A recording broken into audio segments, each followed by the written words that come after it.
May 14 years na po dito sa Hong Kong. So, being OFW driver.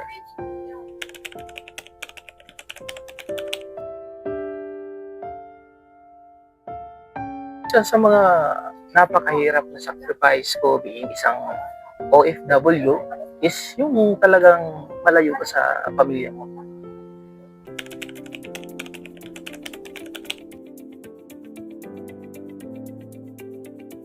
May isang time kasi noon na talagang hirap ako eh.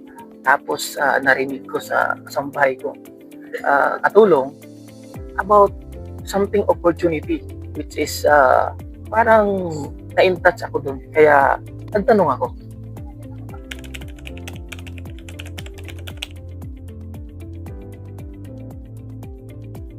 Unang-una talagang hindi ko masyadong na na-inject sa isip ko kasi alam mo naman na marami talagang mga scammer ngayon. Actually, sa mga kasama kong driver at mga kaibigan ko, marami na nagsabi at marami na talagang, totoo talaga na talagang na-scam sila, 100,000, 200,000. Kaya talagang para sa akin, close muna ako dyan.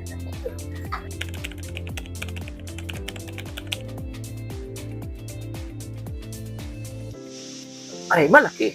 Malaki talagang tulong yun. Kasi imagine nung first 10 years ko, which is wala talaga akong extra income.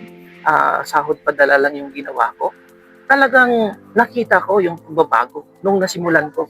Biruin mo in 4 years. Kasi 14 years na ako, di ba? So talagang nag-iba. So yung pampadala ko as expenses doon sa pamilya pambuanan.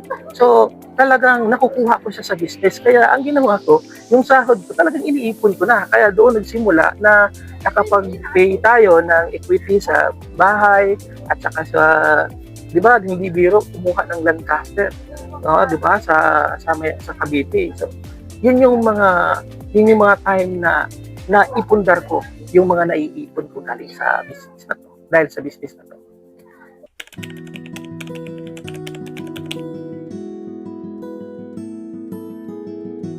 Sa mga kapwa ko OFW dito, lalong-lalo na sa mga driver na talagang kagaya sa akin na dumaan talaga sa ipit at na parang nangangailangan talaga ng help when it comes of financial.